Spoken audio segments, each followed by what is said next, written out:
ಓಂ ಶಾಂತಿ.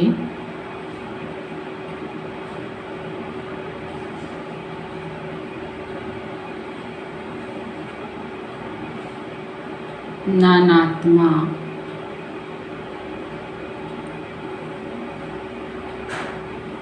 ಪವಿತ್ರ ಪ್ರಕಾಶ ಜ್ಯೋತಿ.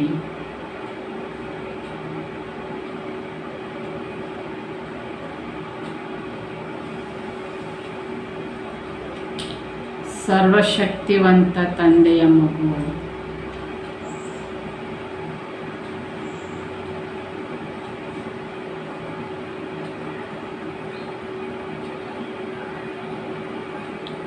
Master ಸರ್ವಶಕ್ತಿವಂತ ಆತ್ಮ ನಾನು.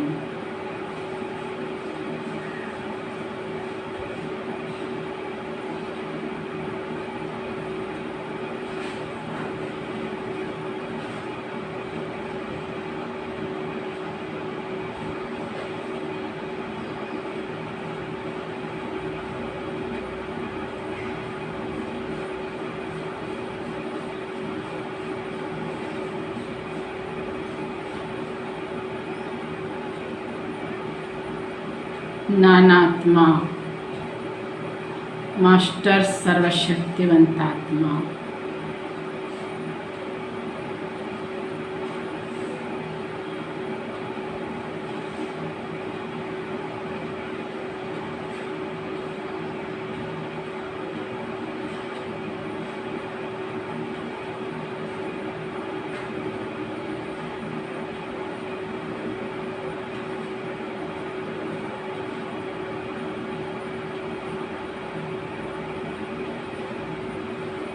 ಓಂ ಶಾಂತಿ, ಓಂ ಶಾಂತಿ.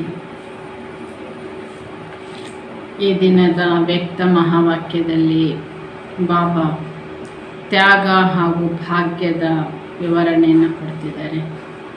ಮುರಳಿಯ ದಿನಾಂಕವಾಗಿದೆ 15/3/72. अपने को त्याग तपस्वी मूर्त समझते हो. सबसे बड़े से बड़ा मेहनत का त्याग कौन सा है? ज्ञान का अभिमान व बुद्धि का अभिमान भी क्यों आता है? ಬಾಬಾ ಪ್ರಶ್ನೆ ಮಾಡ್ತಾ ಇದ್ದಾರೆ.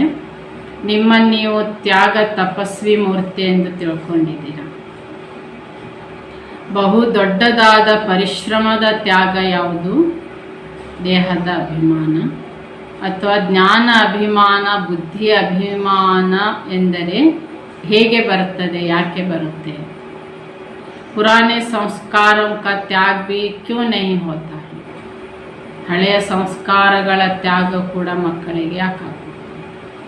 उसका मुख्य कारण देहाभिमान है. देह अभिमान को छोड़ना बड़े से बड़ा त्याग है, जो हर सेकंड अपने आप को चेक करना पड़ता है. ಮುಖ್ಯ ಕಾರಣ ದೇಹದ ಅಭಿಮಾನ. ದೇಹ ಅಭಿಮಾನವನ್ನು ಸಹ ಮಕ್ಕಳು ಬಿಡಬೇಕು ಅಥವಾ ತ್ಯಾಗ ಮಾಡಬೇಕಾಗಿದೆ. ಹೀಗೆ ಪ್ರತಿ ಸೆಕೆಂಡಲ್ಲಿ ನಮ್ಮನ್ನು ಚೆಕ್ ಮಾಡಿಕೊಳ್ತಾ ಇರಬೇಕು. और जो स्थूल त्याग है वह कोई एक बार त्याग करने के बाद किनारा कर लेते हैं. ಈಗ ಹೊರನೋಟದಲ್ಲಿ ಕಾಣುವಂಥ ವಸ್ತುಗಳು, ವ್ಯಕ್ತಿಗಳು, ಇದನ್ನು ಬಾಬಾ ಹೇಳ್ತಾರೆ ಬೇಡ ಅಂತ ನಾವು ಬದಿಗೆ ಸರಿಸೋದು, ತ್ಯಾಗ ಮಾಡಿಬಿಡ್ತೇವೆ. लेकिन यहाँ जो देहाभिमान का त्याग है वह हर सेकंड देह का आधार लेते रहना है, लेकिन सिर पर रहते हुए न्यारा बनना है. ಆದರೆ ಏನು ಈ ದೇಹಾಭಿಮಾನದ ತ್ಯಾಗ ಏನಿದೆ, ಇದು ಪ್ರತಿ ಸೆಕೆಂಡಿನಲ್ಲಿ ದೇಹದ ಆಧಾರ ಪಡೆದುಕೊಂಡೇ ಆತ್ಮ ಪ್ರತಿ ಕರ್ಮ ಮಾಡುತ್ತಿದ್ದರೂ ಕೂಡ ಆತ್ಮ ದೇಹದಿಂದ ಭಿನ್ನವಾಗಿರಬೇಕು. इसी कारण का सेकंड देह के साथ आत्मा का गहरा संबंध होने के कारण देह का अभिमान भी बहुत गहरा हो जाता है. ಈ ಕಾರಣದಿಂದ ಪ್ರತಿ ಸೆಕೆಂಡಿನ ದೇಹದ ಜೊತೆಗೆ ಆತ್ಮದ ಆಳ ಸಂಬಂಧ ಇರುವ ಕಾರಣದಿಂದ ದೇಹದ ಅಭಿಮಾನ ಕೂಡ ಆಳವಾಗಿ ಆತ್ಮಕ್ಕೆ ಇರುತ್ತದೆ. अब इसको मिटाने के लिए मेहनत लगती है. देहाभिमान ಆತ್ಮಕ್ಕೆ ದೇಹಾಭಿಮಾನದ ಆತ್ಮಕ್ಕೆ ದೇಹದ ಜೊತೆಗೆ ಆಳ ಸಂಬಂಧದ ಕಾರಣ ದೇಹಾಭಿಮಾನ ಏನಿದೆ ಇದನ್ನು ಅಳಿಸಿ ಹಾಕಬೇಕಾದ್ರೆ ಆತ್ಮಕ್ಕೆ ತುಂಬ ಪರಿಶ್ರಮ ಮಾಡಬೇಕಾಗುತ್ತೆ. अपने आप से पूछो कि सब प्रकार का त्याग किया है, क्योंकि जितना त्याग करेंगे उतना ही भाग्य प्राप्त करेंगे वर्तमान समय में व भविष्य में भी. ಹೀಗೆ ನಾವು ನಮ್ಮನ್ನು ಪ್ರಶ್ನಿಸ್ಕೊಳ್ಬೇಕಾಗಿದೆ, ಈ ಎಲ್ಲ ಪ್ರಕಾರದ ತ್ಯಾಗ ಮಾಡಿದ್ದೇನಾ? ಏಕೆಂದರೆ ಎಷ್ಟೆಷ್ಟು ತ್ಯಾಗ ಮಾಡ್ತಾ ಹೋಗ್ತೇವೆ ಅಷ್ಟು ಭಾಗ್ಯ ಪ್ರಾಪ್ತಿಯಾಗುತ್ತೆ ವರ್ತಮಾನ ಹಾಗೂ ಭವಿಷ್ಯದಲ್ಲಿ. ऐसे नहीं समझना कि संगम युग में सिर्फ त्याग करना है और भविष्य में भाग्य लेना है. ಆದರೆ ಎಂದಿಗೂ ಹೀಗೆ ನಾವು ಭಾವಿಸೋದಲ್ಲ. ವರ್ತಮಾನ ಸಂಗಮ ಯುಗ ಅಂದರೆ ಕೇವಲ ತ್ಯಾಗ ಮಾಡುವುದು, ಭವಿಷ್ಯದಲ್ಲಿ ಭಾಗ್ಯ ಪ್ರಾಪ್ತಿ ಮಾಡಿಕೊಳ್ಳುವುದು ಹೀಗಿಲ್ಲ. ऐसे नहीं, जो जितना त्याग करता है और जिस घड़ी त्याग करता है उसी घड़ी जितना त्याग करके रिटर्न में उनको भाग्य जरूर प्राप्त होता है. ಹೀಗೆ ಬಾಬಾ ಹೇಳ್ತಿದ್ದಾರೆ, ಎಷ್ಟು ಯಾವ ಸಮಯದಲ್ಲಿ ಯಾವ ಘಳಿಗೆಯಲ್ಲಿ ಏನನ್ನು ತ್ಯಾಗ ಮಾಡಿರ್ತೀರಿ ಅದೇ ಕ್ಷಣಕ್ಕೆ ತ್ಯಾಗದ ರಿಟರ್ನ್ ಭಾಗ್ಯದ ರೂಪದಲ್ಲಿ ಅವಶ್ಯ ಪ್ರಾಪ್ತಿ ಆತ್ಮಕ್ಕೆ ಆಗುತ್ತದೆ. संगम युग में त्याग व प्रत्यक्ष रूप में भाग्य क्या मिलता है यह जानते हो. ಬಾಬಾ ಪ್ರಶ್ನೆ ಮಾಡ್ತಿದ್ದಾರೆ, ಸಂಗಮ ಯುಗದಲ್ಲಿ ತ್ಯಾಗ ಹಾಗೂ ಅದರ ಪ್ರತ್ಯಕ್ಷ ಫಲ ಭಾಗ್ಯ ಯಾವುದು ದೊರೆಯುತ್ತದೆ ಇದು ನಿಮಗೆ ಗೊತ್ತಿದೆಯಾ? अभी भी भाग्य क्या मिलता है? सतयुग में तो मिलेगा मुक्ति, जीवन मुक्ति पद. अब क्या मिलता है? ಈಗ ತ್ಯಾಗ ಮಾಡಿದರೆ ಈಗಲೇ ಅದರ ಭಾಗ್ಯ ಏನು ಸಿಗ್ತದೆ? ಯಾಕೆಂದರೆ ನಮಗೆ ನೆನಪಿರೋದು ಭವಿಷ್ಯದಲ್ಲಿ ನಮಗೆ ಜೀವನ್ ಮುಕ್ತಿ ಸಿಗ್ತದೆ ಅಂತ ನಮಗೆ ಗೊತ್ತಿದೆ. ಆದರೆ ಈಗೇನು ಸಿಗ್ತದೆ? ಯಾಕೆಂದರೆ ಅತಿ ಮುಖ್ಯವಾಗಿ ಬೇಕಾಗಿರೋದು ವರ್ತಮಾನಕ್ಕೆ. आपको अपने त्याग का भाग्य मिलता है. ಬಾಬಾ ಕೇಳ್ತಾರೆ, ನೀವೇನು ತ್ಯಾಗ ಮಾಡಿದ್ದೀರಿ, ಮಾಡ್ತಾ ಇದ್ದೀರಿ, ಇದರ ಭಾಗ್ಯ ನಿಮಗೇನು ಸಿಗ್ತದೆ? संगम युग में त्याग का भाग्य बढ़ते बड़ा यही मिलता है कि स्वयं भाग्य बनाने वाला अपना बन जाता है. ಸಂಗಮ ಯುಗದಲ್ಲಿ ತ್ಯಾಗದ ಭಾಗ್ಯ ತುಂಬ ದೊಡ್ಡ ಮಟ್ಟದಲ್ಲಿ ನಮಗೆ ಸಿಗ್ತದೆ. ಏನಂದರೆ ಸ್ವಯಂ ಭಾಗ್ಯ ರೂಪಿಸುವಾತ ಭಗವಂತ ನಮಗೆ ತಂದೆಯಾಗಿ ನಮ್ಮ ಜೊತೆಗಿರ್ತಾರೆ. ತಂದೆಯಾಗಿ ನಮಗೆ ಅವರು ನಮ್ಮ ಜೊತೆಯಲ್ಲಿರ್ತಾರೆ ಅಥವಾ ತಂದೆಯನ್ನು ನಾವು ಪ್ರಾಪ್ತಿ ಪಡ್ಕೊಳ್ತೇವೆ. ये सबसे बड़ा भाग्य हुआ ना, ये सिर्फ संगम युग पर ही प्राप्त होता है जो स्वयं भगवान अपना बन जाता है. ಬಾಬಾ ಹೇಳ್ತಾರೆ, ಇದು ಬಹುದೊಡ್ಡ ಭಾಗ್ಯ ಆಯ್ತಲ್ಲ. ಕೇವಲ ಸಂಗಮ ಯುಗದಲ್ಲಿ ಮಾತ್ರ ಇದು ಪ್ರಾಪ್ತಿಯಾಗುತ್ತೆ. ಸ್ವಯಂ ಭಗವಂತ ನನ್ನವರಾಗೋದು ಕೇವಲ ಸಂಗಮ ಯುಗದಲ್ಲಿ ಮಾತ್ರ. ಅಗರ್ ತ್ಯಾಗ ನಹಿ ತೋ ಬಾಪ್ ಭಿ ಅಪ್ನಾ ನಹಿ. ಈಗ ನಾವು ತ್ಯಾಗ ಮಾಡಲಿಲ್ಲ ಅಂದರೆ ತಂದೆ ನನ್ನವರು ಆಗೋದಿಲ್ಲ. ದೇಹ ಕಾ ಭಾನ್ है तो क्या बाप याद है? बाप के समीप संबंध का अनुभव होता है. जब देह भान का त्याग करते हो तो देह भान का त्याग करने से देही अभिमानी बनने से पहली प्राप्ति क्या होती है? ಹೀಗೆ ಬಾಬಾ ಪ್ರಶ್ನೆ ಮಾಡ್ತಿದ್ದಾರೆ. ದೇಹ ಭಾವನೆ ತ್ಯಾಗ ಮಾಡಿದರೆ ಬಾಬನ ನೆನಪು ಬರ್ತದೆ. ಬಾಬನ ನೆನಪು ಅಂದರೆ ತಂದೆಯ ಸಮೀಪ ಸಂಬಂಧದ ಅನುಭವ ನಿಮಗೆ ಆಗಬೇಕಾದ್ರೆ ದೇಹ ಭಾವನೆಯ ತ್ಯಾಗ ಮಾಡಬೇಕು. ದೇಹ ಭಾವನೆಯ ತ್ಯಾಗದಿಂದಲೇ ಅಂದರೆ ಬಾಬಾ ಹೇಳ್ತಾರೆ, ನಾವು ಆತ್ಮಾಭಿಮಾನಿಯಾದರೆ ಅಲ್ಲಿ ಮೊದಲನೇ ಪ್ರಾಪ್ತಿ ಏನಾಗುತ್ತದೆ? यही ना कि निरंतर बाकी स्मृति में रहते हो, अर्थात हर सेकंड में त्याग से हर सेकंड के लिए बाप के सर्व संबंध का सर्व शक्तियों का अपने साथ अनुभव करते हो. ಹೀಗೆ ಬಾಬಾ ಹೇಳ್ತಾರೆ, ನಮಗೆ ನಿರಂತರ ತಂದೆ ಸ್ಮೃತಿ ಇರ್ತದೆ. ದೇಹಾಭಿಮಾನದ ತ್ಯಾಗ ಆದಾಗ ಮೊದಲನೇ ಪ್ರಾಪ್ತಿ ಲಾಭ ತಂದೆ ನೆನಪು ನಿರಂತರವಾಗಿರ್ತದೆ. ಅರ್ಥಾತ್ ಪ್ರತಿ ಸೆಕೆಂಡಿನಲ್ಲಿ ದೇಹಾಭಿಮಾನದ ತ್ಯಾಗದಿಂದಲೇ ಬಾಬನ ಜೊತೆಗೆ ಸರ್ವ ಸಂಬಂಧ ಹಾಗೂ ಸರ್ವಶಕ್ತಿಗಳು ನನ್ನ ಜೊತೆಗಿದ್ದಾರೆ ಎಂಬ ಅನುಭವ ಇದು ಸಂಗಮಯುಗದಲ್ಲಿ ಬಹು ದೊಡ್ಡದಾದಂಥ ಪ್ರಾಪ್ತಿ ಅಥವಾ भाग्य। यह भविष्य में नहीं मिलेगा, इसलिए कहा जाता है यह सहज ज्ञान और सहज राजयोग भविष्य फल नहीं लेकिन प्रत्यक्ष फल देने वाला है। ಹೀಗೆ ತಂದೆಯ ಜೊತೆತನ, ತಂದೆಯ ಸಂಬಂಧ, ತಂದೆಯ ಸರ್ವಶಕ್ತಿಗಳು ಬಾಬಾ ಹೇಳ್ತಿದ್ದಾರೆ ಸಂಗಮಯುಗದಲ್ಲಿ ನಮಗೇನು ಪ್ರಾಪ್ತಿ ಆಗುತ್ತೆ, ಇದು ಭವಿಷ್ಯದಲ್ಲಿರಲ್ಲ। ಆದ್ದರಿಂದ ಬಾಬಾ ಹೇಳ್ತಾ ಇದ್ದಾರೆ ಸಹಜ ಜ್ಞಾನ, ಸಹಜ ರಾಜಯೋಗ ಇದು ಭವಿಷ್ಯ ಫಲ ಕೊಡುತ್ತದೆ ಅಲ್ಲ, ಆದರೆ ಪ್ರತ್ಯಕ್ಷ ಫಲ ವರ್ತಮಾನದಲ್ಲಿ ಇದು ಕೊಡುತ್ತದೆ। भविष्य तो वर्तमान के साथ साथ बांधा हुआ ही है, लेकिन सर्वश्रेष्ठ भाग्य सारे कल्प के अंदर और कहाँ नहीं प्राप्त करते हो।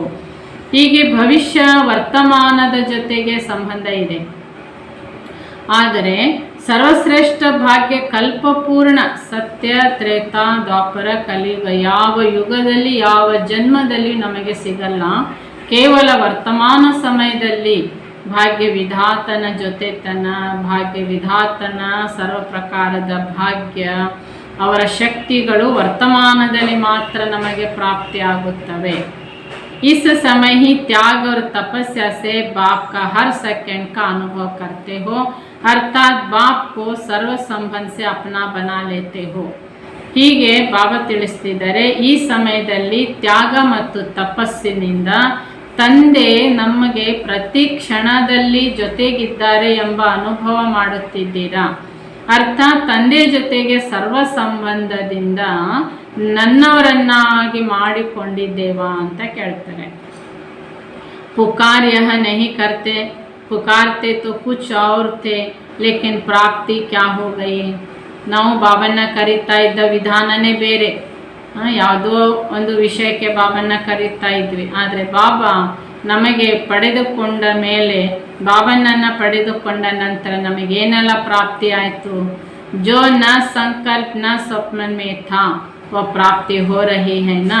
तो जो न संकल्प स्वप्न में वो बात हो वह प्राप्त हो जाए, इसको कहा जाता है भाग्य। ನಮಗೆ ಸಂಕಲ್ಪ ಸ್ವಪ್ನದಲ್ಲಿನೂ ಇರಲಿಲ್ಲ ಇಂಥ ಭಾಗ್ಯ ನನಗೆ ಪ್ರಾಪ್ತಿ ಆಗುತ್ತೆ ಅಂತ, ಹೀಗೆ ಸಂಕಲ್ಪ ಸ್ವಪ್ನದಲ್ಲಿನೂ ಇಲ್ಲದೆ ಇರುವಂತಹ ಪ್ರಾಪ್ತಿಯಾದಾಗ ಅದಕ್ಕೇನೆ ಭಾಗ್ಯ ಎಂದು ಕರೆಯಲಾಗುತ್ತೆ। जो चीज मेहनत से प्राप्त होती है उसको भाग्य नहीं कहा जाता है। स्वतः ही मिलने का असंभव से संभव हो जाता है, न उम्मीदवार से उम्मीदवार हो जाते हैं, इसलिए इसको कहा जाता है भाग्य। ಹೀಗೆ ಬಾಬಾ ಹೇಳ್ತಾ ಇದ್ದಾರೆ ಪರಿಶ್ರಮದಿಂದ ಪ್ರಾಪ್ತಿ ಆದರೆ ಅದು ಭಾಗ್ಯ ಅಲ್ಲ। ಬಾಬಾ ಹೇಳ್ತಿದ್ದಾರೆ ಸಂಕಲ್ಪ ಸ್ವಪ್ನದಲ್ಲಿನೂ ಇಲ್ಲದೆ ಇರುವಂಥದ್ದು ಪ್ರಾಪ್ತಿಯಾದಾಗ, ಅಸಂಭವ ಸಂಭವ ಆದಾಗ, ಬಾಬಾ ಹೇಳ್ತಿದ್ದಾರೆ ನಿರಾಶೆ ಇದ್ದಾಗ ಆಶಾದೀಪಕವಾಗಿ ನಮಗೆ ಪ್ರಾಪ್ತಿ ಆಗ್ತದೆ, ಇದಕ್ಕೆ ಭಾಗ್ಯ ಎಂದು ಕರೆಯಲಾಗುತ್ತೆ। ಯಹ ಭಾಗ್ಯ ನಹಿ ಮಿಲಾ, ಬಾಬಾ ಕೇಳ್ತಾರೆ ಈ ಭಾಗ್ಯ ಇನ್ನೂ ನಿಮಗೆ ಸಿಗಲಿಲ್ವಾ। पुकारते तो कुछ और थे फिर हमको सिर्फ अपना कुछ न कुछ बना ले। ಹೀಗೆ ನಾವು ಏನೇನೋ ಕೇಳ್ತಾ ಇದ್ವಿ, ಯಾವುದೋ ವಿಧದಿಂದ ಪರಮಾತ್ಮನನ್ನು ಕರೀತಾ ಇದ್ವಿ, ಆದರೆ ಅದು ಮಾತ್ರ ಕೇಳಿದು ಮಾತ್ರ ಅಲ್ಲ, ಮತ್ತೇನೆಲ್ಲ ಪ್ರಾಪ್ತಿ ನಮಗೀಗ ಆಯಿತು ತಾನೆ। ಇತನಾ ऊंच बनना नहीं चाहते थे लेकिन मिल गया। ಇಷ್ಟು ಎತ್ತರ ಮಟ್ಟದ ಸ್ಥಿತಿಯನ್ನು ಪದವಿಯನ್ನು ಪಡ್ಕೊಳ್ಳೋ ವಿಚಾರ ನಮಗಿರಲಿಲ್ಲ, ಆದರೆ ನಮಗೀಗ ಅದೆಲ್ಲ ಶಿವಬಾಬಾ ತಂದೆ ನಮಗೆ ಪ್ರಾಪ್ತಿ ಮಾಡಿಸಿದ್ದಾರೆ। स्वयं तो बन गए लेकिन बाप को भी सब कुछ बना लिया तो यह भाग्य नहीं। ಹೀಗೆ ಬಾಬಾ ಹೇಳ್ತಾರೆ ಸ್ವಯಂಗೆ ತಂದೆಯಿಂದ ಇಷ್ಟೆಲ್ಲ ಭಾಗ್ಯ ನಮಗೆ ಪ್ರಾಪ್ತಿ ಆಯಿತು ಎಂದರೆ ಏನರ್ಥ, ನಾವು ಭಾಗ್ಯಶಾಲಿಗಳು ತಾನೆ। तो संगमिग का श्रेष्ठ भाग्य इसी त्याग से मिलता है। सदा यह सोचो कि अगर देहभान का त्याग नहीं करेंगे, अर्थात देही अभिमानी नहीं बनेंगे, तो भाग्य भी अपना नहीं बना सकेंगे, अर्थात संगमिग का जो श्रेष्ठ भाग्य है उनसे वंचित रह जाएंगे। ಹೀಗೆ ಸಂಗಮಿಗದ ಶ್ರೇಷ್ಠ ಭಾಗ್ಯ ತ್ಯಾಗದಿಂದಲೇ ದೊರೆಯುತ್ತೆ। ಶ್ರೇಷ್ಠ ಭಾಗ್ಯ ಯಾವುದು? ಭಾಗ್ಯ ವಿಧಾತ ನಮ್ಮ ತಂದೆಯಾಗಿ ನಮ್ಮ ಜೊತೆಯಲ್ಲಿರುವುದು, ಭಾಗ್ಯ ವಿಧಾತನ ಭಾಗ್ಯ ಮತ್ತು ಶಕ್ತಿ ನಮಗೆ ಜೊತೆಗಿರುತ್ತೆ.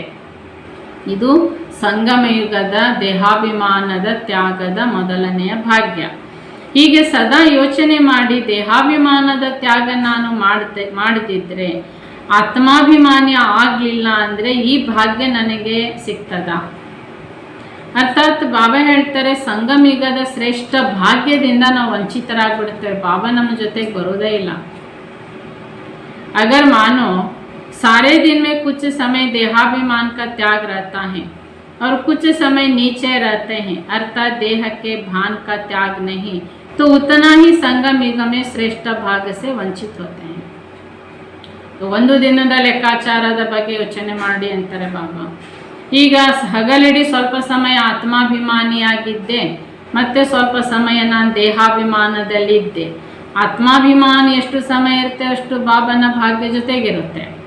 ದೇಹಾಭಿಮಾನದಲ್ಲಿ ಎಷ್ಟು ಸಮಯ ಇರುತ್ತೆ ಅಷ್ಟು ಸಮಯ ಸಂಗಮಿಗದ ಶ್ರೇಷ್ಠ ಭಾಗ್ಯದಿಂದ ವಂಚಿತರಾಗುತ್ತೇವೆ. भाग्य बनाने वाला बाप जब हर सेकंड भाग्य बनाने की विधि सुना रहे हैं तो क्या करना चाहिए? ಹೀಗೆ ಭಾಗ್ಯ ರೂಪಿಸುವ ತಂದೆ ಶಿಕ್ಷಕನಾಗಿ ಪ್ರತಿ ಸೆಕೆಂಡು ಭಾಗ್ಯ ರೂಪಿಸಿಕೊಳ್ಳುವ ವಿಧಿ ವಿಧಾನ ಕಲಿಸ್ತಾ ಇದ್ದಾರೆ. ಹಾಗಾದರೆ ನಾವೀಗ ಏನು ಮಾಡಬೇಕು? उसी विधि से सर्व सिद्धियों को प्राप्त करना चाहिए. विधि को न अपनाने का कारण क्या रिजल्ट होती है? ಈ ವಿಧಿಯಿಂದಲೇ ಸಿದ್ಧಿ ಪ್ರಾಪ್ತಿ ಮಾಡಿಕೊಳ್ಳಬೇಕಾಗಿದೆ. ಯಾವುದು? ದೇಹಾಭಿಮಾನದ ತ್ಯಾಗದಿಂದ ಸಿದ್ಧಿ ಪ್ರಾಪ್ತಿ ಮಾಡಿಕೊಳ್ಬೇಕಾಗಿದೆ. ಈ ವಿಧಿಯನ್ನು ಅಳವಡಿಸಿಕೊಳ್ಳುವ ಕಾರಣದ ರಿಸಲ್ಟ್ ಏನಾಗ್ತದೆ? ಬಾಬಾ ಹೇಳ್ತಾರೆ, ನಾವು ಈ ವಿಧಿಯನ್ನು ಅನುಸರಿಸಲಿಲ್ಲ ಅಂದರೆ, ದೇಹಾಭಿಮಾನದ ತ್ಯಾಗದ ವಿಧಿಯನ್ನು ಅನುಸರಿಸದಿದ್ದರೆ ಇದರ ರಿಸಲ್ಟ್ ಏನಾಗುತ್ತೆ? अवस्था भी देहाभि तो अपने कारण विधि को न अपनाने के कारण रिजल्ट क्या होती? न अवस्था की वृद्धि होती और न सर्व प्राप्तियों की सिद्धि होती. तो क्या करना चाहिए? ಹೀಗೆ ದೇಹಾಭಿಮಾನದ ತ್ಯಾಗ ಮಾಡಲಿಲ್ಲ ಅಂದರೆ ರಿಸಲ್ಟ್ ಏನಾಗುತ್ತೆ? ನಮ್ಮ ಸ್ಥಿತಿನೂ ವೃದ್ಧಿ ಆಗಲ್ಲ ಮತ್ತು ಸರ್ವ ಪ್ರಾಪ್ತಿಗಳ ಸಿದ್ಧಿನೂ ನಮಗೆ ಆಗೋದಿಲ್ಲ. ಹಾಗಾದರೆ ಏನು ಮಾಡಬೇಕು? विधाता द्वारा मिली हुई विधियों को सदा अपनाना चाहिए. ಹಾಗಾದರೆ ಏನು ಮಾಡಬೇಕು? ವಿಧಾತನ ಮೂಲಕ ದೊರೆತಿರುವಂಥ ವಿಧಾನಗಳನ್ನು ನಾವೀಗ ಅನುಸರಿಸಬೇಕಾಗಿದೆ. जिससे ವೃದ್ಧಿ भी ಹೋಗಿ और ಸಿದ್ಧಿ भी ಹೋಗಿ. ಈ ವಿಧಾನಗಳನ್ನು ಅನುಸರಿಸೋದರಿಂದ ನಮ್ಮ ಸ್ಥಿತಿ ಅಭಿವೃದ್ಧಿನೇ ಆಗುತ್ತೆ ಮತ್ತು ನಮಗೆ ಸಿದ್ಧಿ ಕೂಡ ಪ್ರಾಪ್ತಿಯಾಗುತ್ತೆ. तो चेक करो संकल्प के रूप में ವ್ಯರ್ಥ ಸಂಕಲ್ಪ ಕಹಾ ತಕ್ ತ್ಯಾಗ ಕಿಯಾ ಹೈ. ಮೊಟ್ಟ ಮೊದಲನೇ ತ್ಯಾಗ ಯಾವುದು ಬಾಬಾ ಹೇಳ್ತಾ ಇರೋದು? ದೇಹಾಭಿಮಾನದ ತ್ಯಾಗ.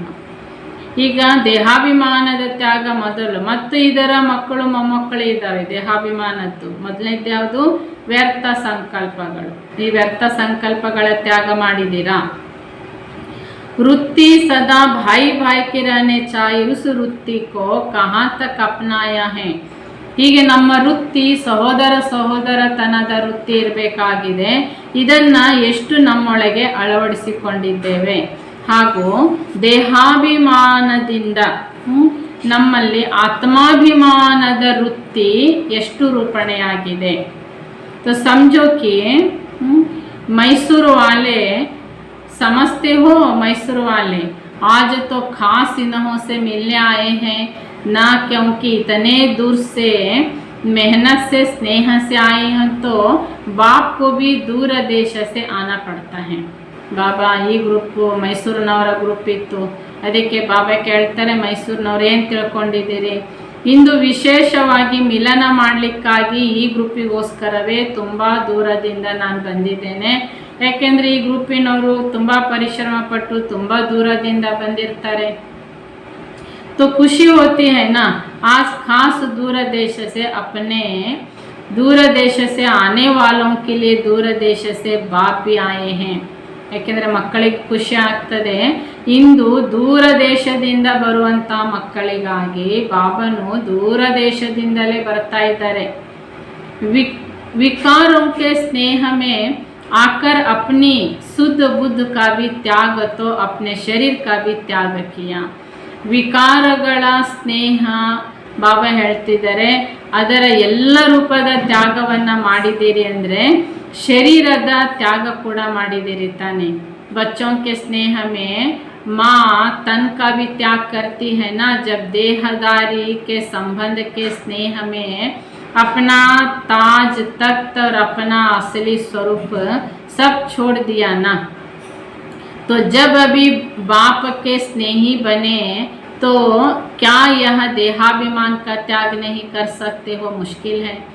ಬಾಬಾ ಉದಾಹರಣೆಗೆ ಕೊಡ್ತಾರೆ, ಈಗ ಲೌಕಿಕದಲ್ಲಿ ಮಕ್ಕಳ ಬಗ್ಗೆ ಸ್ನೇಹದಿಂದಾಗಿ ತಾಯಿ ತನ್ನತನವನ್ನು ಎಲ್ಲ ತ್ಯಾಗ ಮಾಡಿರ್ತಾಳೆ, ಹೀಗೆ ದೇಹದಾರಿ ಸಂಬಂಧದ ಸ್ನೇಹದಿಂದ ತ್ಯಾಗ ಮಾಡ್ತಾರೆ।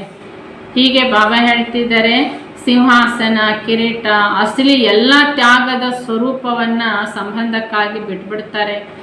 ಆ ಪ್ರಕಾರವಾಗಿ ಬಾಬಾ ಕೇಳ್ತಿದ್ದಾರೆ ನಿಮಗೂ ಕೂಡ ಭವಿಷ್ಯದ ಭಾಗ್ಯ ಇಷ್ಟೆಲ್ಲ ಪ್ರಾಪ್ತಿ ಆಗುತ್ತೆ ಅಂದರೆ ತಂದೆಯ ಸ್ನೇಹ ಈಗ ಸಂಗಮಯುಗದಲ್ಲಿ ನೀವು ಪಡ್ಕೊಳ್ಬೇಕು ಅಂದರೆ ನಿಮಗೆ ದೇಹಾಭಿಮಾನದ ತ್ಯಾಗ ಮಾಡಲಿಕ್ಕಾಗೋದಿಲ್ವಾ, ದೇಹಾಭಿಮಾನದ ತ್ಯಾಗ ನಿಮ್ಗೆ ಅಷ್ಟು ಕಷ್ಟ ಆಗ್ತದಾ ಅಂತ ಕೇಳ್ತಾರೆ।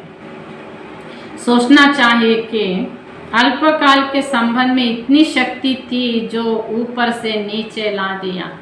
ಹೇಗೆ ಬಾಬಾ ಹೇಳ್ತಾರೆ ಅಲ್ಪಕಾಲದ ಸಂಬಂಧದ ಕಾರಣ ಬಾಬಾ ಹೇಳ್ತಾರೆ ಅಷ್ಟು ಎತ್ತರ ಮಟ್ಟದ ಸಿಂಹಾಸನ ಕಿರೀಟದ ತ್ಯಾಗ ಮಾಡಿಕೊಂಡು ಕೆಳಗಿಳಿತಾ ಬಂದ್ರಲ್ಲ ಸಂಬಂಧದ ಕಾರಣ।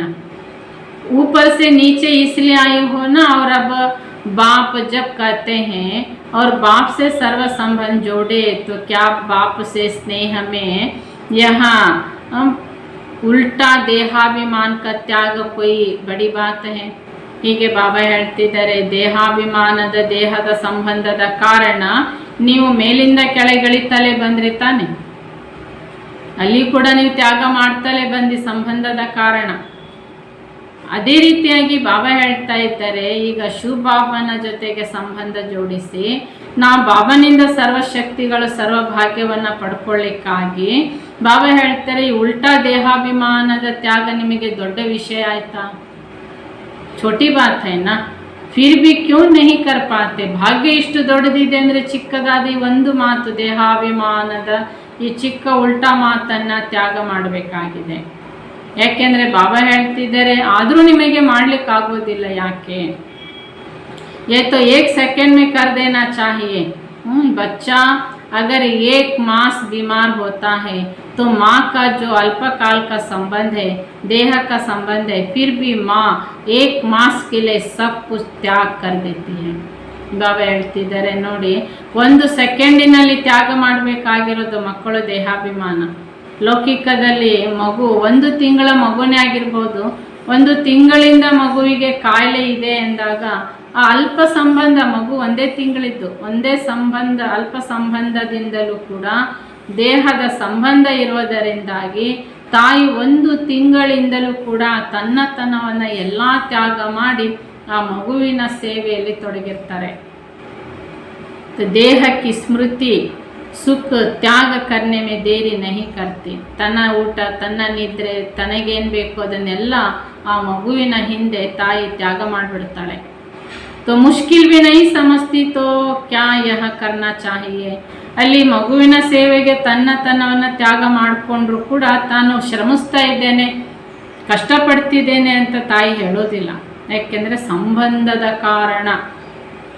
यहाँ तो सदाकाल का संबंध और सर्व संबंध है, तो सर्व प्राप्ति का संबंध है, तो यहाँ एक सेकेंड भी त्याग करने में देरी नहीं करनी चाहिए। ಹಾಗಾದರೆ ಇಲ್ಲಿ ಮಕ್ಕಳಿಗೆ ಬಾಬನ ಜೊತೆಗೆ ಸದಾ ಸಂಬಂಧ ಇದೆ, ಸರ್ವ ಸಂಬಂಧ ಇದೆ, ಸರ್ವ ಪ್ರಾಪ್ತಿಯ ಸಂಬಂಧ ಇದೆ ಎಂದಾಗ ಒಂದು ಸೆಕೆಂಡಿನಲ್ಲಿ ಮಕ್ಕಳಿಗೆ ದೇಹಾಭಿಮಾನ ತ್ಯಾಗ ಮಾಡಲಿಕ್ಕೆ ಆಗೋದಿಲ್ವಾ ಅಂತ ಕೇಳ್ತೀವಿ। ಲೇಕಿನ್ ಕಿತನೆ ವರ್ಷ ಲಗಾಯ ದೇಹಾಭಿಮಾನದ ತ್ಯಾಗ ಮಕ್ಕಳು ಒಂದು ಸೆಕೆಂಡಲ್ಲಿ ಮಾಡಬೇಕು, ಎಷ್ಟು ವರ್ಷ ಆಯಿತು ಅಂತ ಬಾಬಾ ಕೇಳ್ತಾರೆ। ದೇಹ का भान त्याग करने में कितना ವರ್ಷ लगाया। ದೇಹಾಭಿಮಾನದ ತ್ಯಾಗ ಮಾಡಲಿಕ್ಕೆ ಬಾಬಾ ಕೇಳ್ತಾರೆ ಎಷ್ಟು ವರ್ಷ ಸಮಯ ಬೇಕಾಯಿತು, ಕಿತನೆ ವರ್ಷ हो गए। ಬಾಬಾ ಕೇಳ್ತಾರೆ ದೇಹಾಭಿಮಾನದ ತ್ಯಾಗ ಮಾಡ್ತಾ ಎಷ್ಟು ವರ್ಷ ಆಯಿತು। ಬಾಬಾ ಈ ಮುರಳಿ ನುಡಿಸ್ತಾ ಇರುವಾಗ 36 ವರ್ಷ 36 लगना चाहिए 1 सेकेंड और लगा 36 1 ಸೆಕೆಂಡಿನಲ್ಲಿ ತ್ಯಾಗ ಮಾಡಬೇಕಾಗಿರೋರು 36 ವರ್ಷ ಬೇಕಾಯಿತು ದೇಹಾಭಿಮಾನ ತ್ಯಾಗ ಮಾಡಲಿಕ್ಕೆ. ಈಗಲೂ ತ್ಯಾಗ ಮಾಡಿದೇವೋ ಇಲ್ಲೋ ಗೊತ್ತಿಲ್ಲ. ಬಾಬಾ ಹೇಳುವಾಗಂತೂ 36 ವರ್ಷ ಆಗಿತ್ತು ಜ್ಞಾನ ಪಡ್ಕೊಂಡು. तो आधा कल्प का अभ्यास पड़ा हुआ है और यह जो अल्पकाल आधा कल्प मेहनत से और विकारों से न्यारे थे, वहाँ आधा कल्प का अभ्यास 1 सेकेंड में भूल गया. ಯಾಕೆಂದರೆ ಬಾಬನಿಗೂ ಗೊತ್ತಿದೆ ಮಕ್ಕಳಿಗೆ ಅರ್ಧ ಕಲ್ಪದ ಅಭ್ಯಾಸ ತಾನೇ ದೇಹಾಭಿಮಾನ. ಈ ಅರ್ಧ ಕಲ್ಪದ ದೇಹಾಭಿಮಾನ ಹಾಗೂ ಈ ವಿಕಾರಗಳಿಂದ ಭಿನ್ನರಾಗಬೇಕಾದ್ರೆ ಬಾಬಾ ಹೇಳ್ತಿದ್ದಾರೆ ಈ ಅರ್ಧ ಕಲ್ಪದ ಅಭ್ಯಾಸ 1 ಸೆಕೆಂಡಿನಲ್ಲಿ ಮರಿಬೇಕಲ್ಲ. तो इसमें टाइम लग गया क्या? ಅರ್ಧ ಕಲ್ಪದ ಅಭ್ಯಾಸ ತಾನೇ ಅಂತ ನಮಗೆ ನಾವೇ ಶಬಾಷ್ ಮಾಡ್ಕೊಳ್ತಾ ಟೈಮ್ ತಗೊಳ್ತಿದ್ದೀರಾ, ಅದಕ್ಕೆ ಹೆಚ್ಚು ಸಮಯ ಬೇಕೇನು ಅಂತ ಕೇಳ್ತಾರೆ. त्रेता में भी 2 कला कम हो जाते हैं, फिर भी विकारों से परे तो रहते हो ना. ಆದರೆ ತ್ರೇತಾಯುಗದಲ್ಲಿ 2 ಕಲೆ ಕಮ್ಮಿ ಆಗಿರ್ತದೆ, ಆದರೂ ಅಲ್ಲಿ ವಿಕಾರಗಳಿಂದ ದೂರ ಇರ್ತೀರಲ್ಲ. सत्य त्रेता में निर्विकारी थे, 2 कला कम होने के बाद भी त्रेता में निर्विकारी तो कहेंगे ना. ಹೀಗೆ ಸತ್ಯ ತ್ರೇತಾಯುಗ ಅಂದರೆ 2 ಯುಗ ನಿರ್ವಿಕಾರಿಯೇ, ಆದರೂ ತ್ರೇತಾಯುಗದಲ್ಲಿ 2 ಕಲೆಗಳು ಕಮ್ಮಿ ಆಗಿದ್ದರೂ ಕೂಡ ಆತ್ಮ ಅಲ್ಲಿ ನಿರ್ವಿಕಾರಿಯಾಗಿರುತ್ತೆ. विकारों के आकर्षण से परे थे ना, यह भी आधा कल्प के संस्कार हो गए. ಹೀಗೆ ವಿಕಾರಗಳ ಆಕರ್ಷಣದಿಂದ ಭಿನ್ನ ಇದ್ರಲ್ಲ, ಈ ರೀತಿಯಾಗಿ ಅರ್ಧ ಕಲ್ಪದ ಸಂಸ್ಕಾರ ಬಾಬಾ ಹೇಳ್ತಾರೆ ಇದು ಕೂಡ ಇತ್ತಲ್ಲ, ನಿರ್ವಿಕಾರಿ ಸಂಸ್ಕಾರ ಇದು ಕೂಡ ಅರ್ಧ ಕಲ್ಪ ಇತ್ತು ತಾನೆ. ಇದು ನಿಮಗೀಗ ಸ್ಮೃತಿ ಬಂತಲ್ವಾ. ವಹ ಕ್ಯೂ ನಹಿ ಸ್ಮೃತಿ ಮೇ ಜಲ್ಜಿ ಆತೆ. ಸತ್ಯ ತ್ರೇತಾಯುಗದ ಆತ್ಮಾಭಿಮಾನದ ನಿರ್ವಿಕಾರಿಯ ಸಂಸ್ಕಾರ ಅದು ಯಾಕೆ ಬೇಗ ನೆನಪಿಗೆ ಬರಲ್ಲ? ಇಡೀ ಕಲ್ಪದಲ್ಲಿ ಅರ್ಧ ಆತ್ಮಾಭಿಮಾನಿ ನಿರ್ವಿಕಾರಿ, ಅರ್ಧ ದೇಹಾಭಿಮಾನ ವಿಕಾರಿ. ಮತ್ತು ದೇಹಾಭಿಮಾನ ವಿಕಾರವೇ ಯಾಕೆ ಸ್ಮೃತಿ ಬರುತ್ತೆ? ಆತ್ಮಾಭಿಮಾನಿ ನಿರ್ವಿಕಾರಿ ಸ್ಮೃತಿ ಯಾಕೆ ಬರುವುದಿಲ್ಲ? ಆತ್ಮ ಕಾ ಅಸಲಿ ರೂಪಿ ಕ್ಯಾ ಹೇ? ಬಾಬಾ ಕೇಳ್ತಾರೆ ಆತ್ಮದ ನಿಜ ರೂಪನೇ ಏನಾಗಿದೆ? आप आत्मा के निजी असली संस्कार व गुण कौन से हैं? वही है ना जो बाप में है, जो बाप के गुण है, ज्ञान सागर, सुख का सागर, शांति का सागर और सागर है, पर आप स्वरूप तो हो. ಹೀಗೆ ಬಾಬಾ ಹೇಳ್ತಾರೆ ನೀವು ಆತ್ಮದ ನಿಜ ಅಸಲಿ ಸಂಸ್ಕಾರ ಅಸಲಿ ಗುಣ ಯಾವುದು? ತಂದೆ ಸಮಾನ ತಾನೆ. ತಂದೆ ಗುಣಸಾಗರ, ಜ್ಞಾನ ಸಾಗರ, ಸುಖ ಸಾಗರ, ಶಕ್ತಿಗಳ ಸಾಗರ. ಆದರೆ ನಾವು ಆತ್ಮಗಳದರ ಸ್ವರೂಪರು ತಾನೆ ಅಂತ ಬಾಬಾ ಕೇಳ್ತಾರೆ. तो जो आत्मा के निजी गुण हैं, शांत स्वरूप, शक्ति स्वरूप, ये तो संग के रंग में परिवर्तन में आए हो, लेकिन वास्तविक जो आत्मा के स्वरूप का गुण है वह तो बाप के समान है ना. ಹೀಗೆ ಬಾಬಾ ಹೇಳ್ತಾರೆ ಆತ್ಮದ ನಿಜ ಗುಣ ಶಾಂತ ಸ್ವರೂಪ, ಶಕ್ತಿ ಸ್ವರೂಪ. ಆದರೆ ಸಂಘದ ಬಣ್ಣದಲ್ಲಿ ಪರಿವರ್ತನೆ ಆಗಿದ್ದೀರಿ, ಆದರೆ ವಾಸ್ತವಿಕವಾಗಿ ಈಗ ನೀವು ಆತ್ಮ ಈ ಸ್ವರೂಪ ಈ ಗುಣ ತಂದೆ ಸಮಾನತೆ ಪಡಿಬೇಕು ತಾನೆ. ಯಹ ಬಿ ಕ್ಯೂ ನಹಿ ಜಲ್ದಿ ಸ್ಮೃತಿ ಮೇ ಆನಾ ಚಾಹಿಯೇ. ಹೀಗೆ ನಾವೀಗ ಸಂಗಮಿಗದಲ್ಲಿ ಬಾಬನ ಮಗು ಆಗಿದ್ದೇವೆ, ತಂದೆ ಸಮಾನ ತಂದೆಯಲ್ಲಿರುವ ಶಕ್ತಿ ಗುಣಗಳ ಸ್ಮೃತಿ ನಮಗೆ ಯಾಕೆ ಬೇಗ ಬರಲ್ಲ? ಐಸೆ ಸೇ ಅಪ್ನೆ ಸೇ ಬಾತೆ ಕರೋ ಸಮझ. ನಾವು ಯಾಕೆ ಆತ್ಮಾಭಿಮಾನಿ ಆಗಲಿಲ್ಲ, ಯಾಕೆ ನಿರ್ವಿಕಾರಿಗಳಾಗ್ತಾ ಇಲ್ಲ? ಇದೆಲ್ಲ ಬಾಬಾ ಹೇಳ್ತಾರೆ ಕಾರಣ ಬಾಬಾ ನಮ್ಮ ಮುಂದೆ ಸ್ಪಷ್ಟ ಮಾಡಿರುವುದನ್ನು ನಾವೇ ನಮ್ಮನ್ನು ಚೆಕ್ ಮಾಡ್ಕೊಳ್ತಾ ನಮ್ಮ ಜೊತೆಗೆ ನಾವು ಈ ರೀತಿ ಮಾತಾಡ್ಕೊಳ್ಬೇಕು. ಅರ್ಥ ಆಯ್ತಾ ಅಂತ ಕೇಳ್ತಾರೆ ಬಾಬಾ. ऐसे से अपने से बातें करते करते अर्थात रूहान करते करते रूहानियत में स्थित हो जाएंगे. ಈ ರೀತಿಯಾಗಿ ನಾವು ಆತ್ಮ ನಮ್ಮ ಜೊತೆಗೆ ಮಾತಾಡ್ತಾ ಮಾತಾಡ್ತಾ ಆತ್ಮೀಯತೆಯ ಸಂಭಾಷಣೆಯನ್ನು ಮಾಡ್ತಾ ಆತ್ಮಿಕ ಸ್ಥಿತಿಯಲ್ಲಿ ಸ್ಥಿತರಾಗಲಿಕ್ಕಾಗುತ್ತೆ. यहाँ अभी नहीं सोचो कि द्वापर के यहाँ पुराने संस्कार हैं इसलिए यह हो गया. ಹೀಗೆ ಎಂದಿಗೂ ಯೋಚನೆ ಮಾಡಬೇಡಿ. ಇದು ಏನು ಮಾಡೋದು, ದ್ವಾಪರಯುಗದಿಂದ ಬಂದಿರೋಂಥ ಹಳೆಯ ಸಂಸ್ಕಾರ ತಾನೆ, ಅದಕ್ಕೋಸ್ಕರ ನಮ್ಮ ಸ್ಥಿತಿ ಹೀಗಾಗಿದೆ. ಯಹ ಅಭಿ नीच यह अभी नहीं सोचो कि द्वापर के पुराने संस्कार है इसलिए यह हो गया, यह नहीं सोचो, इसके बजाय यह सोचो कि मुझ आत्मा में आदि संस्कार और अनादि संस्कार कौन से हैं. ಈ ದ್ವಾಪರಯುಗದಿಂದ ಬಂದಿರೋಂಥ ಸಂಸ್ಕಾರ, ಕೆಳಗಿಳಿತಾ ಬಂದಿರೋ ಸಂಸ್ಕಾರ ಈಗ ನೆನ್ಪು ಮಾಡ್ಕೊಳ್ಬೇಡಿ. ನಮ್ಮ ಅನಾದಿ ಆದಿ ಸಂಸ್ಕಾರ ಏನಿತ್ತು ಅಂತ ನೆನ್ಪು ಮಾಡ್ಕೊಳ್ಳಿ.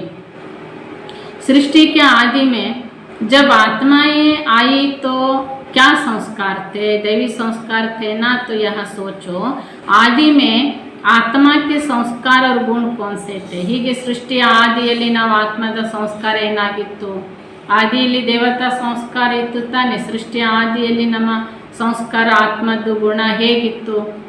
मध्य को नहीं सोचो, अनादि और आदि संस्कारों को सोचो तो क्या होगा कि मध्य के संस्कार बीच बीच में जो प्रज्वलित होते हैं वह मध्यम हो जाएंगे.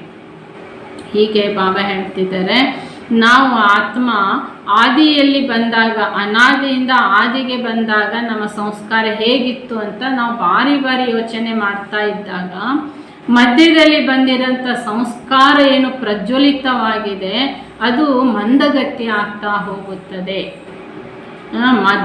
मध्यम डीले को कहा जाता है, कहते हैं ना इसकी चाल मध्यम है. तो मध्य के संस्कार मध्यम हो जाएंगे और जो अनादि और आदि संस्कार है वह प्रत्यक्ष रूप में दिखाई देंगे. ಹೀಗೆ ಮಧ್ಯದಲ್ಲಿ ಬಂದಂಥ ಸಂಸ್ಕಾರ, ಅದಕ್ಕೆ ಮಧ್ಯಮ ಸಂಸ್ಕಾರದವರು ಅಂತ ಕೂಡ ಕರೀತಾರೆ ತಾನೆ.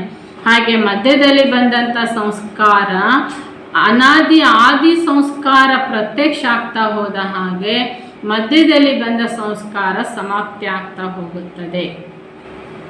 तो सदा अनादि और आदि को ही सोचो. जैसे संकल्प करेंगे वैसे ही स्मृति रहेगी और जैसी स्मृति रहेगी वैसे समर्थ हर कर्म में आएगी. ಈ ರೀತಿಯಾಗಿ ಸದಾ ಕಾಲ ಅನಾದಿ ಆದಿ ಬಗ್ಗೆ ಯೋಚಿಸ್ತಾ ಇರಬೇಕು ನಾವು ಆತ್ಮ. ಹೇಗೆ ನಾವು ಸಂಕಲ್ಪ ಮಾಡ್ತೇವೆ ಆ ಪ್ರಕಾರದ ಸ್ಮೃತಿ ಇರುತ್ತೆ. ಆ ಪ್ರಕಾರದ ಸ್ಮೃತಿ ನಮಗೆ ಸಮರ್ಥ ಕರ್ಮವನ್ನು ಮಾಡಿಸುತ್ತದೆ. इसलिए ಸ್ಮೃತಿ ಕೋ ಸದಾ ಶ್ರೇಷ್ಠ ರಖೋ. ಆದ್ದರಿಂದ ಈಗ ನಾವು ದೇಹಾಭಿಮಾನದ ತ್ಯಾಗ ಮಾಡಬೇಕು ಅಂದರೆ ನಮ್ಮ ಸ್ಮೃತಿ ಶ್ರೇಷ್ಠ ಇರಬೇಕು. ಅನಾದಿ ಆದಿ ನಾವು ಆತ್ಮ ಹೇಗಿರ್ತೇವೆ. तो अब क्या करेंगे, हर सेकेंड में त्याग से हर सेकेंड की प्राप्ति करते चलो. ಹಾಗಾದ್ರೆ ಈಗ ನಾವೇನು ಮಾಡಬೇಕು, ಪ್ರತಿ ಸೆಕೆಂಡಿನ ತ್ಯಾಗದಿಂದ ಪ್ರತಿ ಸೆಕೆಂಡಿನ ಪ್ರಾಪ್ತಿ ಮಾಡಿಕೊಳ್ತಾ ಇರಬೇಕು. क्योंकि यही संगम युग है जो भाग्य प्राप्त करने का है. अभी जो भाग्य बनाया वह सारे कल्प में भोगना पड़ता है. ಯಾಕೆಂದರೆ ಬಾಬಾ ಹೇಳ್ತಾರೆ ಇದೇ ಸಂಗಮ ಯುಗವಾಗಿದೆ. ಸಂಗಮ ಯುಗದ ಭಾಗ್ಯದ ಪ್ರಾಪ್ತಿ ಅಂದ್ರೇ ಇಡೀ ಕಲ್ಪದಲ್ಲಿ ನಾವೀಗ ಭಾಗ್ಯ ಪ್ರಾಪ್ತಿ ಮಾಡಿಕೊಳ್ಬೇಕು. ಬಲ ಶ್ರೇಷ್ಠವಾಗಿರ್ತೇವೆ ನಾವು ಆತ್ಮ. ಈಗ ಪೂರ್ಣ ನೀಚ ಕೆಳಗಿಳಿದಿದ್ದೇವೆ. लेकिन ये संगम युग ही है जिसमें भाग्य बना सकते हो. ಈಗ ಕೆಳಗಿಳಿದಿದ್ದೇವೆ, ನಾವು ನೀಚರಾಗಿದ್ದೇವೆ ಅಂತ ಇಲ್ಲೇ ಕೂತ್ಕೊಳ್ಳೋದಲ್ಲ. ಈಗ ನಾವು ಸಂಗಮಯುಗದಲ್ಲಿ ಬಂದಿದ್ದೇವೆ ಅಂದರೆ ನಾವೀಗ ಆತ್ಮ ಭಾಗ್ಯ ರೂಪಿಸಿಕೊಳ್ಳುವ ಸಮಯದಲ್ಲಿದ್ದೇವೆ. जितना चाहे उतना बना सकते हो क्योंकि भाग्य बनाने वाला ಬಾಪ್ ಸಾತ್ ಹೇ. ಏಕೆಂದರೆ ಬಾಬಾ ಹೇಳ್ತಾರೆ ಈಗ ನಮ್ಮ ಭಾಗ್ಯ ಎಷ್ಟು ಬೇಗೋ ಅಷ್ಟು ರೂಪಿಸ್ಕೊಳ್ಬಹುದಾಗಿದೆ. ಯಾಕೆಂದರೆ ಭಾಗ್ಯ ವಿಧಾತ ನಮ್ಮ ತಂದೆ ನಮ್ಮ ಜೊತೆಯಲ್ಲಿದ್ದಾರೆ. ಫಿರ್ ಯಹ ಬಾಪ್ ಸಾತ್ ನಹಿ रहेगा ನ ಪ್ರಾಪ್ತಿ रहेगी. ಅದಕ್ಕೆ ಬಾಬಾ ಹೇಳ್ತಾರೆ ಮುಂದೆ ಮಾಡೋಣ, ಮುಂದೆ ಪ್ರಯತ್ನಿಸೋಣ ಅಂದರೆ ಆಗ ಭಾಗ್ಯ ವಿಧಾತ ತಂದೆನೂ ಇರಲ್ಲ, ಪ್ರಾಪ್ತಿನೂ ಇರಲ್ಲ. प्राप्ति कराने वाला भी अब है और प्राप्ति भी अब है. अब नहीं तो कब नहीं. ಹೀಗೆ ಭಾಗ್ಯ ರೂಪಿಸುವ ತಂದೆನೂ ಈಗಿದ್ದಾರೆ, ಪ್ರಾಪ್ತಿನೂ ಈಗಾಗ್ತಾ ಇದೆ. ಈಗಿಲ್ಲದಿದ್ದರೆ ಮುಂದೆಂದಿಗೂ ಆಗೋದಿಲ್ಲ. ಈ ಸ್ಲೋಗನ್ ಸ್ಮೃತಿ ಮೇರಕ್ಕು. ಅದಕ್ಕೆ ಈಗಿಲ್ಲ ಅಂದರೆ ಮುಂದೆಂದಿಗೂ ಇಲ್ಲ ಎಂಬ ಸ್ಮೃತಿಯನ್ನು ನಾವು ನೆನಪಿಟ್ಕೋಬೇಕಾಗಿದೆ. ಸ್ಲೋಗನ್ ಲಿಖತೆ ಹುए तो रहते हो ना, ये समझते हो कि यह स्लोगन हमारे लिए है। अगर सदा ये स्मृति में रहे कि अब नहीं तो कब नहीं तो फिर क्या करेंगे, ಈ ಸ್ಲೋಗನ್ ಯಾವಾಗಲೂ ಬರಿತಾ ಇರುತ್ತೆ ಬೇರೆಯವರಿಗೆ. ಬನ್ನಿ ಪರಮಾತ್ಮ ಬಂದಿದ್ದಾರೆ, ಪರಮಾತ್ಮನ ಪರಿಚಯ ಈಗಿಲ್ಲದಿದ್ದರೆ ಮುಂದೆ ಎಂದಿಗೂ ಇಲ್ಲ, ಹೀಗೆಲ್ಲ ನಾವು ಬರೀತೇವೆ ಅನ್ಯರಿಗೆ. ಆದರೆ ಈ ಸ್ಲೋಗನ್ ನಮಗೂ ಬಾಬಾ ಬರ್ಕೊಳ್ಳಿ, ಈಗಿಲ್ಲದಿದ್ದರೆ ಮುಂದೆಂದಿಗೂ ಇಲ್ಲ. ಪರಮಾತ್ಮ ತಂದೆಯಾಗಿ ಭಾಗ್ಯ ಕೊಡ್ತಿರೋದನ್ನು ನಾವು ಬಾಬನ ಮಕ್ಕಳು ಈಗಲೇ ದೇಹಾಭಿಮಾನ ತ್ಯಾಗ ಮಾಡಿ ಈಗಲೇ ಈ ಭಾಗ್ಯ ರೂಪಿಸ್ಕೊಳ್ಬೇಕು. ಈಗಿಲ್ಲ ಅಂದರೆ ಮುಂದೆಂದಿಗೂ ಇಲ್ಲ. ಈ ಮಾತು ಸದಾ ಸ್ಮೃತಿ ಇಟ್ಕೊಂಡ್ರೆ ಏನಾಗುತ್ತೆ ಅಂತ ಬಾಬಾ ಕೇಳ್ತಾರೆ. ಸದಾ ಸೋಚೆಂಗೆ ಜೋ ಕರ್ನಾ ಹೇ ತೋ ಅಬ್ ಕರ್ನಾ ಹೇ. ಅದಕ್ಕೆ ಬಾಬಾ ಹೇಳ್ತಾರೆ ಸದಾ ಯೋಚನೆ ಮಾಡಿ, ನಾವೇನೇ ಮಾಡೋದಿದ್ದರೂ ಕೂಡ ನಾವು ಅದನ್ನು ಈಗಲೇ ಮಾಡಬೇಕಾಗಿದೆ. तो सदा यह स्लोगन स्मृति रखो, अपनी स्थिति को सदा त्याग और भाग्यशाली बनाने के लिए चेकिंग तो करनी है, लेकिन चेकिंग में भी मुख्य चेकिंग कौन सी करनी है, जिस चेकिंग करने से ऑटोमेटिकली चेंज आ जाए. ಹೀಗೆ ಸದಾ ಕಾಲ ಈಗ ಸ್ಲೋಗನ್ ನೆನ್ಪಿಟ್ಕೋಬೇಕು, ಈಗಿಲ್ಲದಿದ್ದರೆ ಮುಂದೆಂದಿಗೂ ಇಲ್ಲ. ಈ ರೀತಿಯಾಗಿ ಸ್ಲೋಗನ್ ನೆನ್ಪಿಟ್ಕೊಂಡು ಈ ಸ್ಥಿತಿಯಿಂದಾಗಿ ಬಾಬಾ ಹೇಳ್ತಿದ್ದಾರೆ ಸದಾ ತ್ಯಾಗ ಹಾಗೂ ಸದಾ ಭಾಗ್ಯಶಾಲಿಗಳು ನೀವು ಆಗುತ್ತಿದ್ದೀರಾ ಅಂತ ಚೆಕ್ಕಿಂಗ್ ಮಾಡಿಕೊಳ್ಳಿ.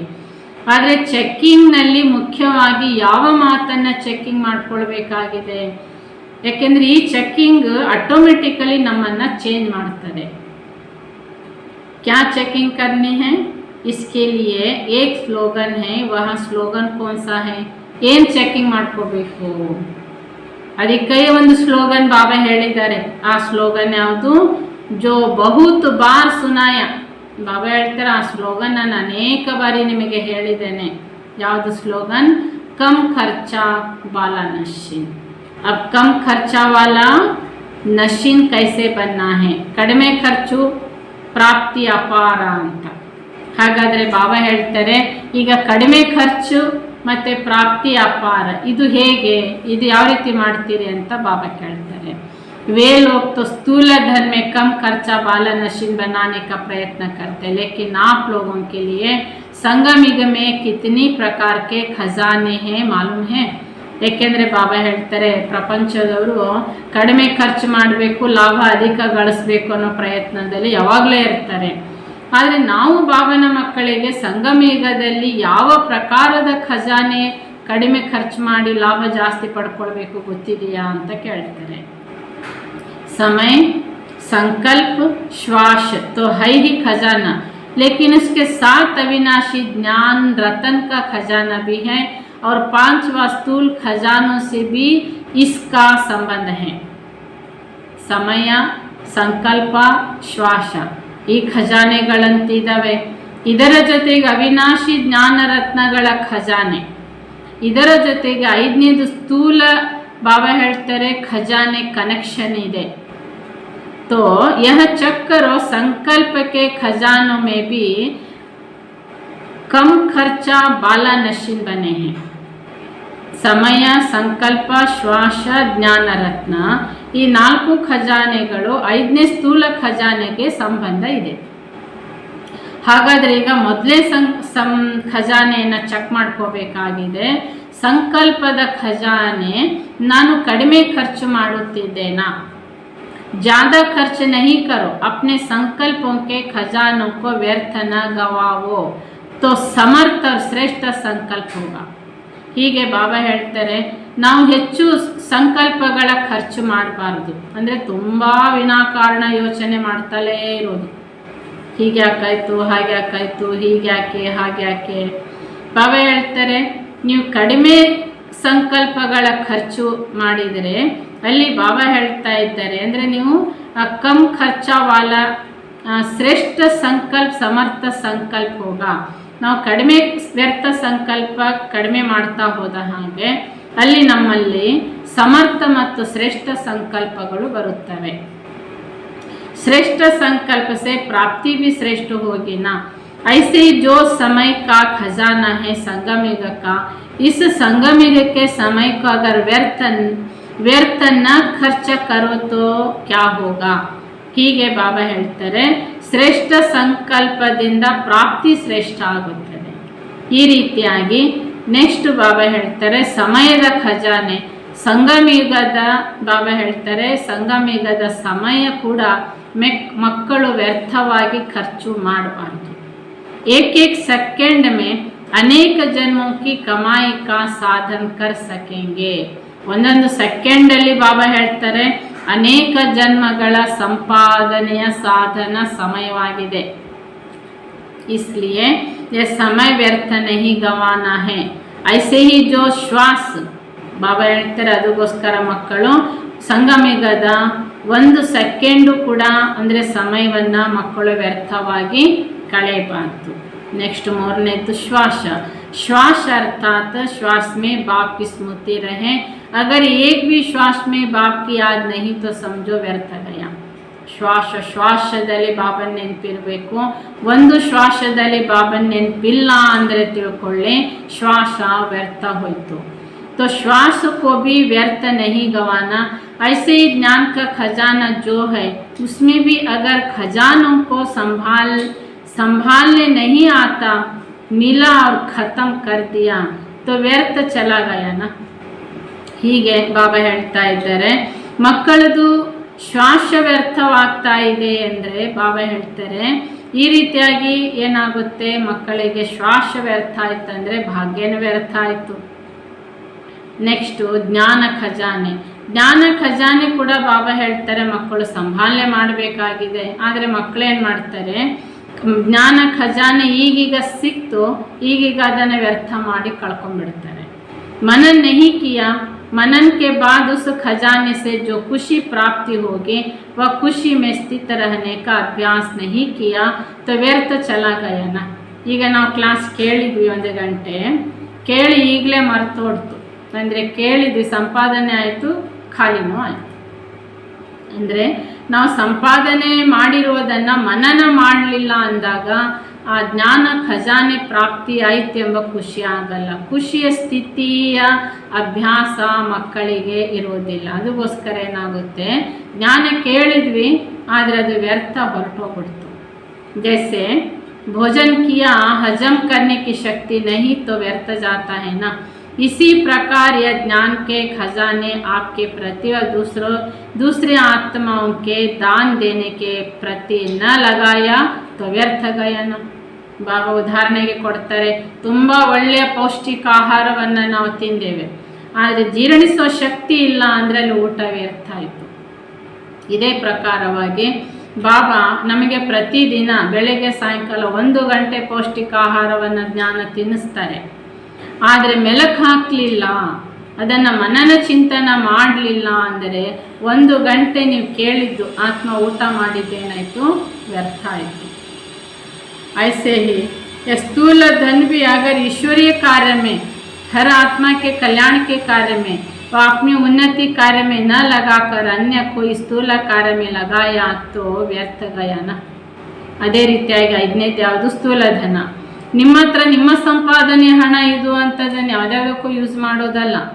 ನಿಮ್ಮ ಸ್ಥೂಲ ಧನನು ಈಶ್ವರನ ಕಾರ್ಯದಲ್ಲಿ ಅಥವಾ ಆತ್ಮಗಳ ಕಲ್ಯಾಣದ ಕಾರ್ಯದಲ್ಲಿ ವಿಶ್ವ ಉನ್ನತಿಯ ಕಾರ್ಯದಲ್ಲಿ ಬಳಕೆ ಮಾಡಲಿಲ್ಲ ಅಂದರೆ ನಿಮ್ಮ ಸ್ಥೂಲ ಧನನು ಕೂಡ ಬಾಬಾ ಹೇಳ್ತಾರೆ ಇದು ವ್ಯರ್ಥ ಕಳೆಯುತ್ತೀರಿ.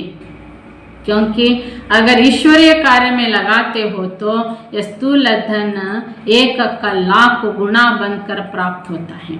ಅದಕ್ಕಾಗಿ ನಮ್ಮ ಸ್ಥೂಲ ಧನನು ಕೂಡ ನಮ್ಮ ಹಣನೂ ಕೂಡ ಈಶ್ವರನ ಕಾರ್ಯದಲ್ಲಿ ವಿಶ್ವ ಕಲ್ಯಾಣದ ಕಾರ್ಯದಲ್ಲಿ ಅಥವಾ ಅನೇಕ ಆತ್ಮಗಳ ಕಲ್ಯಾಣದ ಕಾರ್ಯದಲ್ಲಿ ಬಳಕೆ ಮಾಡಿದರೆ ನೀವು 1 ರೂಪಾಯಿ ಖರ್ಚು ಮಾಡಿದರೆ ಅದಕ್ಕೆ 1,00,000 ಪ್ರತಿ ರಿಟರ್ನ್ ನಿಮಗೆ ಸಿಕ್ಕುತ್ತದೆ. और अगर व्यर्थ गंवा दिया तो यहाँ व्यर्थ गंवा दिया तो 1 व्यर्थ नहीं गंवाया लेकिन 1,00,000 व्यर्थ गंवाया. ನೋಡಿ ಬಾಬಾ ಹೇಳ್ತಾರೆ ನೀವು ಈಗ ನಿಮ್ಮ ಹಣನು 1 ರೂಪಾಯಿ ವ್ಯರ್ಥವಾಗಿ ಕಳೆದ್ರೂ ಕೂಡ 1 ವ್ಯರ್ಥವಾಗಿ ಕಳೀಲಿಲ್ಲ 1,00,000 ವ್ಯರ್ಥವಾಗಿ ಕಳ್ಕೊಂಡ್ರಿ ಅಂತ ಅರ್ಥ. इसी प्रकार जो संगम युग का सर्व खजाना है उस सर्व खजानों को चेक करो कि कोई भी खजाना व्यर्थ तो नहीं जाता है.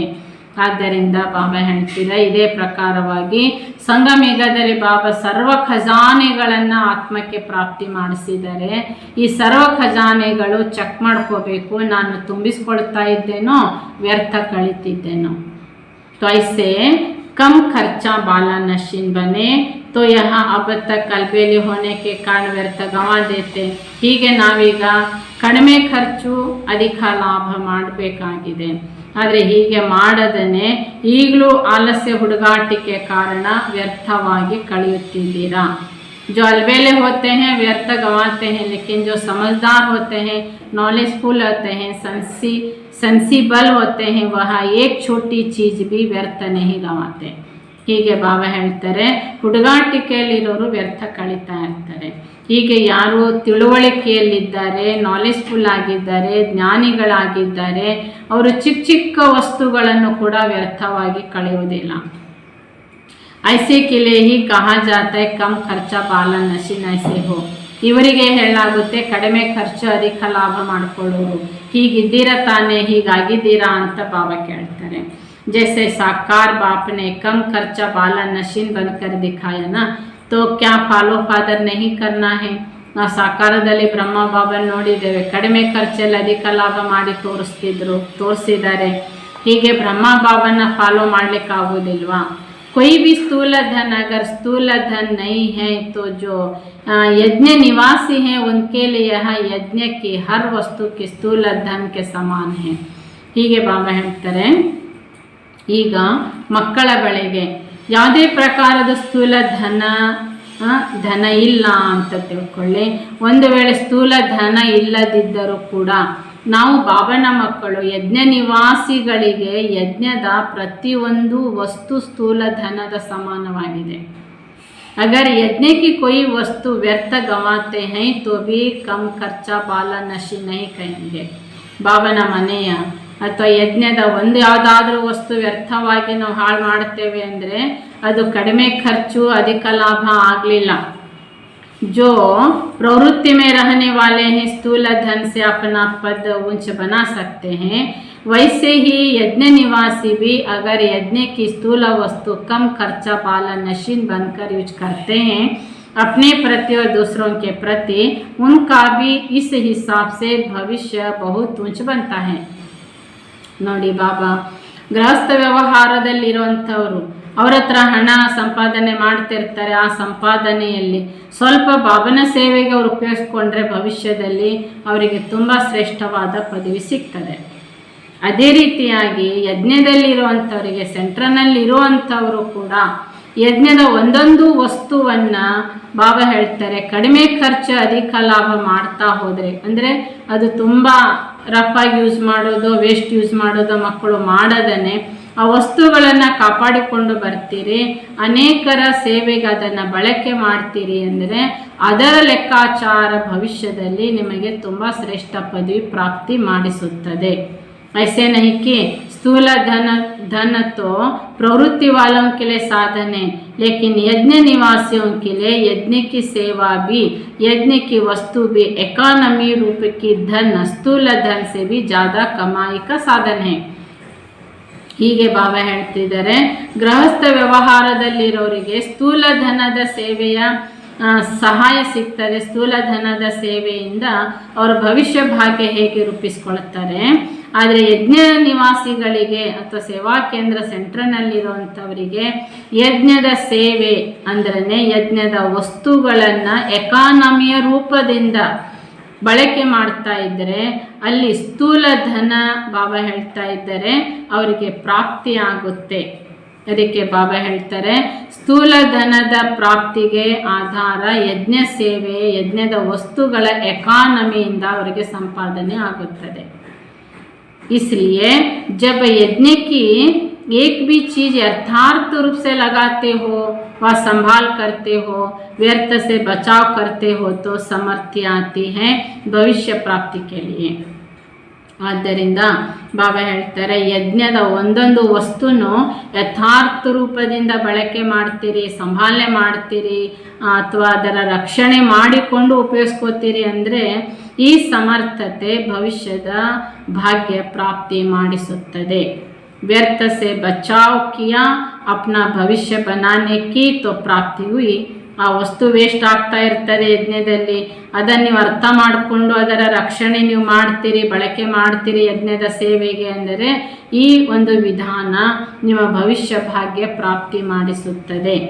इसलिए हर एक को अपने आप को चेक करना है, तो अपने को कम खर्चा बाला नशीन कितना बनाया। ಹೀಗೆ ನಾವು ಯಜ್ಞವಾಸಿಗಳು ಪ್ರತಿಯೊಬ್ಬರು ನಮ್ಮನ್ನು ಚೆಕ್ ಮಾಡ್ಕೋಬೇಕಾಗಿದೆ, ನಾನು ಕಡಿಮೆ ಖರ್ಚು ಅಧಿಕ ಲಾಭ ಮಾಡುವ ಹಂತ ಎಷ್ಟರ ಮಟ್ಟಿಗೆ ತಲುಪಿದ್ದೇನೆ।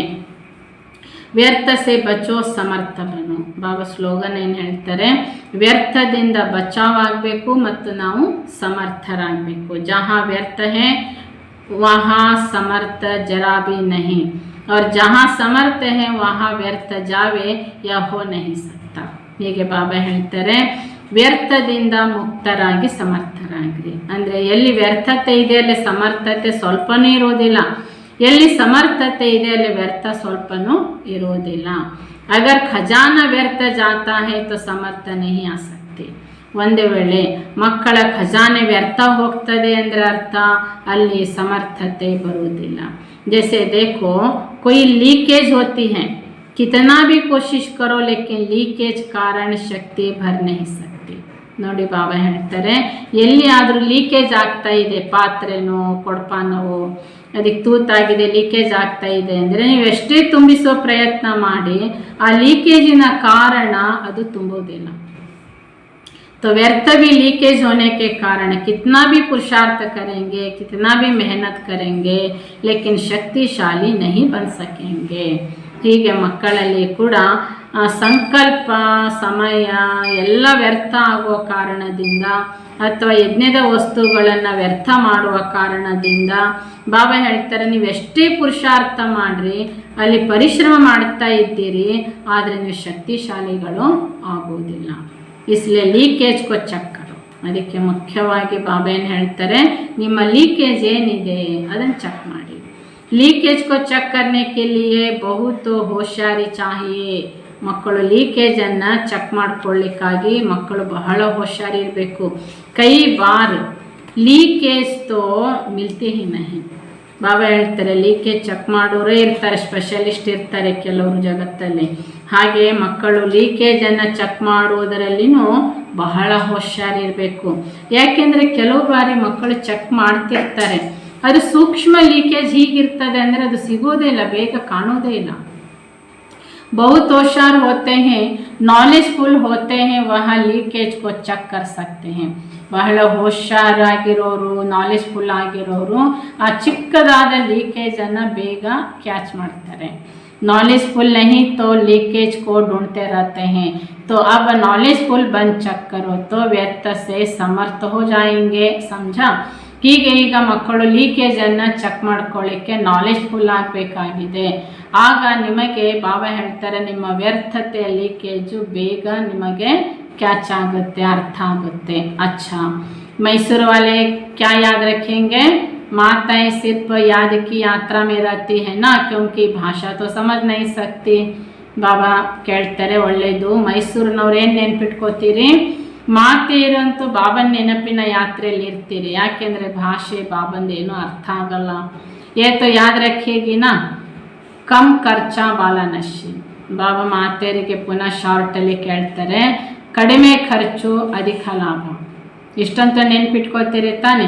फिर भी भाग्यशाली हो, ये तो समझते हो सारे सृष्टि में हम विशेष आत्माएं हैं। ಬಾಬಾ ಹೇಳ್ತಾರೆ, ಇಡೀ ಕಲ್ಪದಲ್ಲಿ ಮಾತೆಯರು ನಿಮ್ಮನ್ನು ನೀವು ಭಾಗ್ಯಶಾಲಿಗಳು, ಇಂಥ ವಿಶೇಷ ಆತ್ಮ ನಾನು ಅಂತ ಅನುಭವ ಮಾಡ್ತೀರಿ ತಾನೆ। या समझते हो कि यहाँ कई बार आए हैं, या समझते हो कि पहली बार ही आए हैं। ಮಾತೆಯರು ನೀವು ಏನು ಯೋಚನೆ ಮಾಡಿದ್ದೀರಿ, ನಾವು ಮಧುಬನಕ್ಕೆ ಮೊದಲೇ ಬಾರಿ ಬಂದಿದ್ದೇವೆ ಅಂತ ತಿಳ್ಕೊಂಡಿದ್ದೀರೋ, ಅನೇಕ ಬಾರಿ ಬಂದಿದ್ದೇವೋ ಅಂತನೋ। कई बंधन नहीं है तो अपने को भाग्यशाली समझते हो या दुर्भाग्ಯಶಾಲಿ समझते हो। ಬಾಬಾ ಎರಡನೇ ಕ್ವಶನ್ ಕೇಳ್ತಾರೆ। ಮಾತೆಯರು ಕೆಲವರು ಸ್ವತಂತ್ರ ಇರ್ತಾರೆ, ಅದಕ್ಕೆ ನೀವು ಸ್ವತಂತ್ರರಾಗಿರೋರು ನಾನು ಭಾಗ್ಯಶಾಲಿ ಆತ್ಮ ಅಂತ ತಿಳ್ಕೊಂಡಿದ್ದೀರೋ ದುರ್ಭಾಗ್ಯಶಾಲಿ ಆತ್ಮ ಅಂತ ತಿಳ್ಕೊಂಡಿದ್ದೀರೋ। ನಿರ್ಬಂಧನ ಹೋ अपना भविष्य ऊंच बना सकते हो। ಮಾತೆಯರು ನೀವು ಸ್ವತಂತ್ರ ಇದ್ದೀರಿ, ಯಾವುದೇ ರೂಪದ ಅಡ್ಡಿ ಆತಂಕ ನಿಮಗೆ ಮನೆಯಲ್ಲಿ ಇಲ್ಲ ಅಂದರೆ ನೀವು ಭವಿಷ್ಯ ಭಾಗ್ಯ ತುಂಬ ಚೆನ್ನಾಗಿ ರೂಪಿಸ್ಕೊಳ್ಬಹುದು. ಆಪತ್ತು डबल भाग्यशाली हो. एक तो बाप मिला, दूसरा भविष्य बनाने के लिए निर्बंधन बने हो. ಬಾಬಾ ಮಾತೆಯರಿಗೆ ಹೇಳ್ತಾರೆ ನೀವು ಡಬಲ್ ಭಾಗ್ಯಶಾಲಿಗಳು. ಯಾಕೆ ಅಂದರೆ ಒಂದನೇದಾಗಿ ನಿಮಗೆ ಭಾಗ್ಯ ವಿಧಾತ ಸಿಕ್ಕಿದ್ದಾರೆ, ಎರಡನೇದಾಗಿ ಭವಿಷ್ಯ ಭಾಗ್ಯ ರೂಪಿಸ್ಕೊಳ್ಳಿಕ್ಕೆ ಈ ಜೀವನದಲ್ಲಿ ನೀವು ಸ್ವತಂತ್ರ ಇದ್ದೀರಿ. ನಿಮಗೆ ಯಾರು ಯಾವ ರೂಪದಿಂದ ಪುರುಷಾರ್ಥ ಸೇವೆ ತ್ಯಾಗಕ್ಕೆ ಅಡ್ಡಿ ಮಾಡೋರಿಲ್ಲ. ಅವ್ರಿಗೆ ಖುಷಿ होती है ना, ऐसे तो नहीं पता नहीं क्या है, दुख तो महसूस नहीं होता. ಅದಕ್ಕೆ ಈ ಭಾಗ್ಯದ ಖುಷಿಯಲ್ಲಿದ್ದೀರಿ ತಾನೆ, ಅಯ್ಯೋ ಯಾರಿಗೆ ಗೊತ್ತು ಏನಾಗ್ತದೋ ಏನೋ, ಹೀಗೆ ಇನ್ನೂ ದುಃಖದ ಅನುಭವದಲ್ಲೇ ಇದ್ದೀರಾ ಅಂತ ಬಾಬಾ ಕೇಳ್ತಾರೆ. ಸುಖ ಅನುಭವ ಕರ್ತಿ ಹೋನಾ, ಅಚ್ಚಾ ಹುವಾ ಜೋ ನಿರ್ಬಂಧನ ಹೋ ಗಯಿ. ಬಾಬಾ ಕೇಳ್ತಾರೆ ಮಾತೇರು, ನಮಗೆ ನಾವು ಭಾಗ್ಯ ವಿಧಾತನನ್ನು ಪಡೆದಿರೋ ಭಾಗ್ಯಶಾಲಿ ಆತ್ಮ ಎಂಬ ಸುಖದ ಅನುಭವ ಮಾಡ್ತಿದ್ದೀರಿ ತಾನೆ ಅಂತ ಕೇಳ್ತಾರೆ.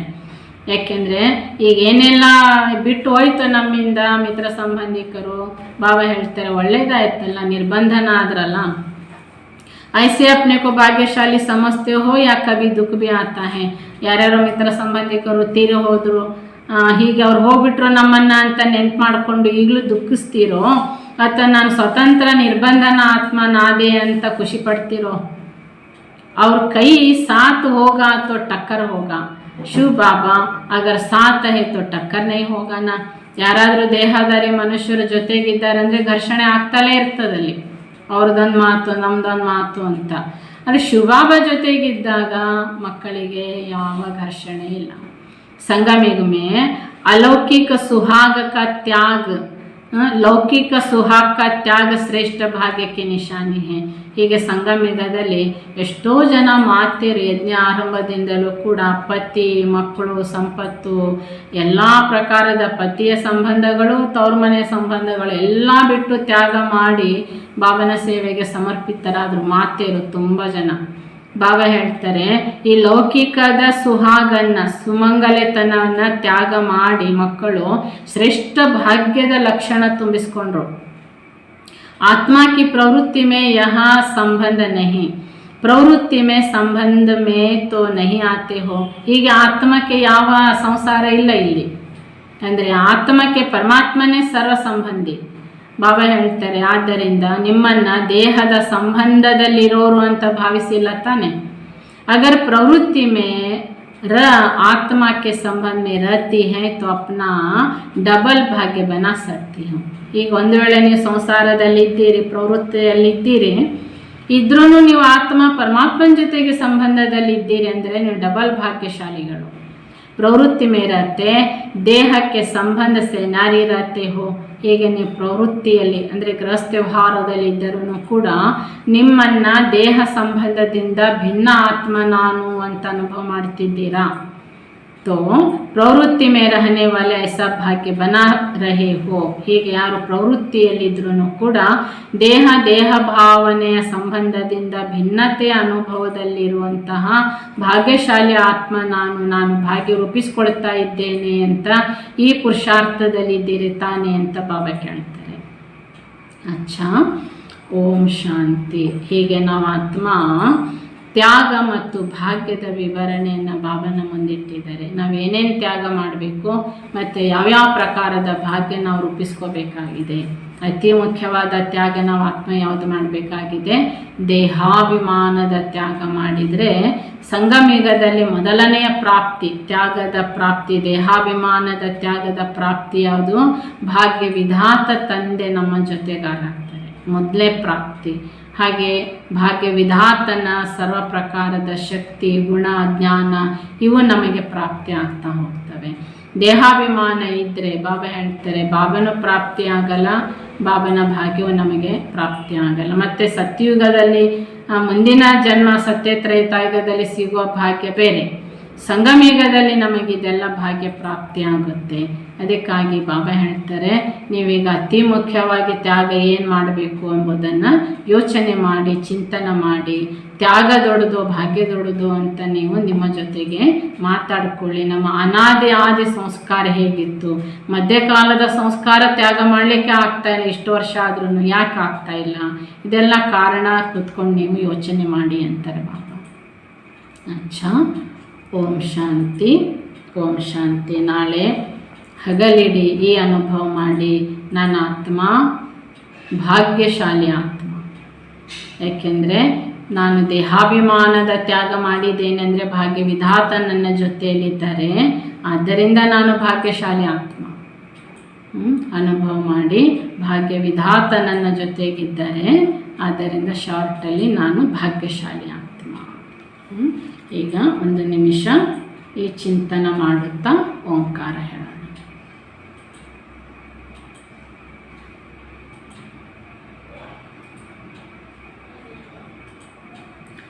ಮಸ್ತಕದ ಮಧ್ಯೆ ನಾನಾತ್ಮ ಬಿಂದು ಸ್ವರೂಪ,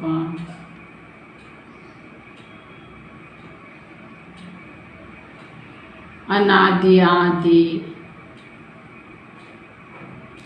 ನಿರ್ವಿಕಾರ್ಯ ಆತ್ಮ ನಾನು.